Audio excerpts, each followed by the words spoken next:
Welcome to the Parsha Perspective. Each week, we will delve deep in a weekly Torah portion to find a practical and insightful way to enhance your daily life.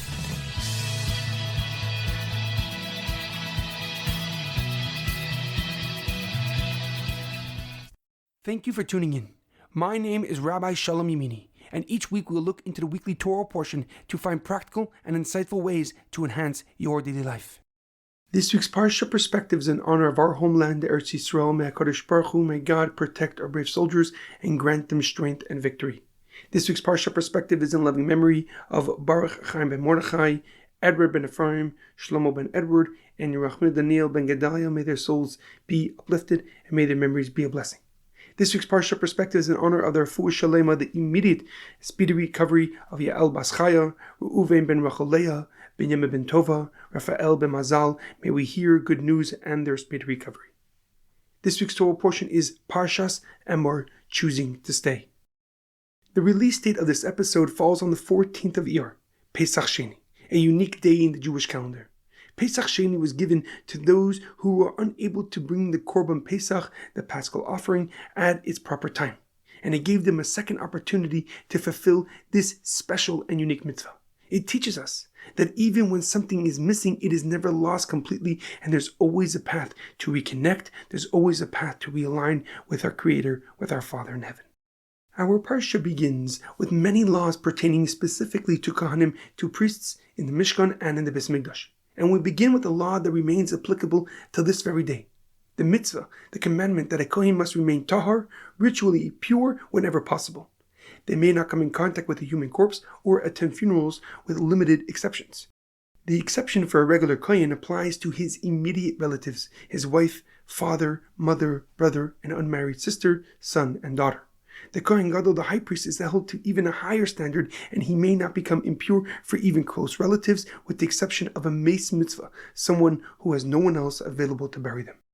The Parsha concludes with laws pertaining to the Chagim, to the Yom Tovim, to the festivals. And it begins by outlining the structure of the Jewish calendar, and we begin with Pesach and the Korban Pesach, the offering of Pesach, followed by the bringing of the Omer, which was the barley from the first harvest after Pesach, and the counting of the Omer leading towards Shavuos on the 50th day.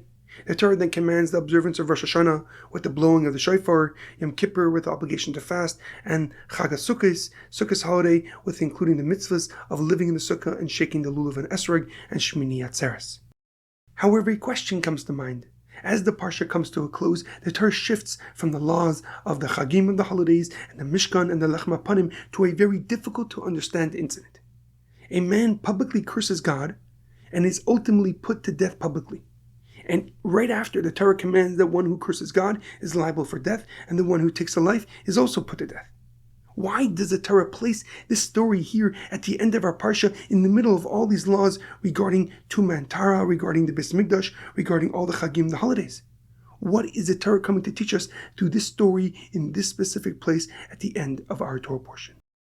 Rashi, Rav Shlomo Yitzchaki, the leading Torah commentary, gives a simple explanation. And he writes that this incident developed from what came before.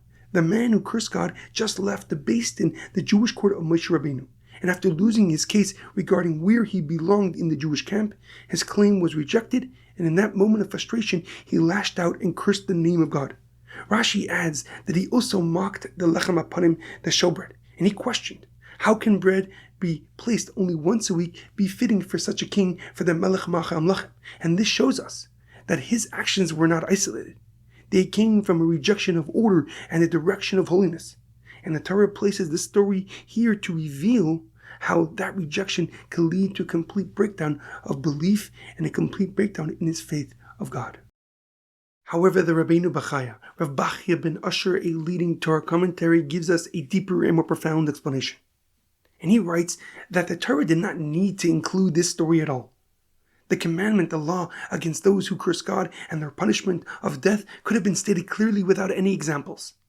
And therefore, he understands that the fact that the Torah is recording and writing the story shows us that it is teaching us something beyond the law itself. The Rabbeinu Bachai writes that the failure was not in the act, it was also what led to it. The Torah describes that the man who curses Hashem first spoke the name of Hashem, and only then did he curse Hashem. And this means that he was not acting out of ignorance. He understood what he was saying and then chose to misuse it. The Rabbeinu Bechaya writes that this is what the Torah is revealing through the story. The closer a person comes to something divine, something holy, the more responsibility it demands from that individual. The same awareness that can bring a person closer to Hashem can also be misused if they're not grounded properly. When a person sees something they don't fully understand, when they encounter something they don't really necessarily can comprehend, they can either grow from it or begin to push it away.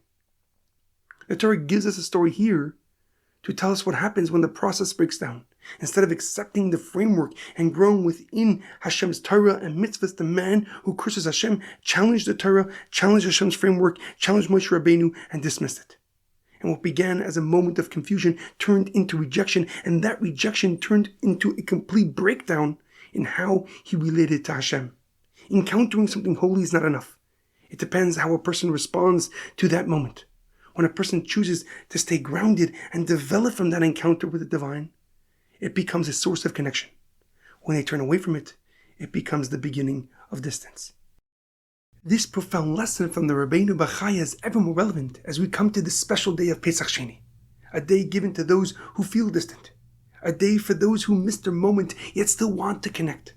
It teaches us that even when a person feels removed, the response should not be to walk away. The response should be to return, to realign with our Father in heaven. When a person chooses to stay, when a person chooses to move forward from where they are, it becomes a path leading to spiritual recollection, to a connection back to the divine, and to an eternal redemption that leads to the ultimate redemption for all of us, a geula amitis v'ashlema, and the ultimate redemption speedily in our days. In our daily life, it is imperative to realize that not everything we encounter will make sense to us right away. And the natural response is to question, to push back, to walk away. Growth begins the moment that we choose to stay and work through what we don't understand just yet. The difference between growth and distance is found in the moment of response. When we react quickly, we create separation from what could elevate us. When we remain present, we give ourselves the ability to grow and to succeed far beyond our imagination. There's a profound quote that I once read. A person does not rise through what they understand, but through how they carry themselves when they do not. And that shapes everything that follows. Have a great weekend and a good Shabbos.